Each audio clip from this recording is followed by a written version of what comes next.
The new MacBooks are here and they're full of shit. Full of chips. Don't buy a new MacBook at your local Apple store if you want the best deal. In this video update, we're going to go into more detail over how the new MacBook represents the best of technology in design and high-resolution displays. This is the year of the display. Before he passed, Steve Jobs said, "The display is your window into the internet, into your apps, into your media, into your software."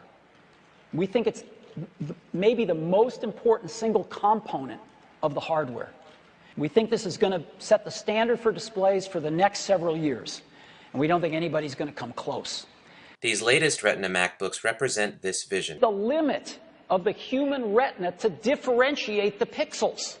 But first, some engineering hurdles had to be addressed. Running this type of display certainly requires more power, so Apple addressed this in two ways: power-efficient chips and a bigger battery. First, the chips. Just as important as performance is power consumption. Now NVIDIA makes the graphics cards. Basically, Apple is diversifying its supply chain of discrete graphics card vendors. The GeForce GT 650M is a more power-efficient 28nm GPU running at up to 850 MHz. For the MacBook, the most important feature is its ability to change clock speed based on the temperature of the laptop to prevent overheating. This means proper cooling, ventilation, and the outside temperature is even more important for boosting performance. You can even power up to 4 monitors. And then we have the new Intel Ivy Bridge processors. As I announced in previous videos, Intel designed Ivy Bridge with the notebook in mind by focusing on smaller chips that draw less power while bumping up performance. To do this, the integrated Intel HD 4000 GPU can handle serious graphical tasks without relying on the NVIDIA GPU, and the results are impressive for a notebook. Second, the battery. Due to larger power requirements, the new MacBook won't be as thin as the MacBook Air, but the absence of a DVD drive results in a thinner design overall. Since it is safer and more efficient to manage data digitally, Apple chose to power the laptop with a bigger battery rather than keep the optical drive. Lastly, for performance, Apple needed to do two things. First, improve data transfer speeds. The Retina display will really shine when viewing high-resolution photos and video, but with larger media files, Apple needs to address a serious issue. Data transfer speeds need support with either USB 3.0 or expanding Thunderbolt's capabilities. As an added future-proof bonus, it would be nice to see support for wireless 802.11 AC to take advantage of the fastest Wi-Fi available, but I'm not betting on that this year. Second, time for Reddit. Improve hard drive performance. The easiest way for Apple to dramatically bump up the overall speed of the MacBook is to include solid-state drives as a standard feature in the flagship 15-inch MacBook. Not only will apps load twice as fast, but also these drives draw half the power of traditional hard disk drives and produce no sound. One thing is certain, with all these improvements, the new MacBooks won't be cheap. But my goal is to save over $100 a couple of weeks after the release. I'll be scouring the web looking for the best value. As long as we buy one from an authorized retailer, we can register it on Apple.com for the Apple warranty and Genius Bar services. I'll post a video for subscribers with links to the best deals based on where you live in the US. So subscribe and comment if you want to be updated, and you'll also get an advantage in future contests that I hope to have. Thanks for watching, and I'm out.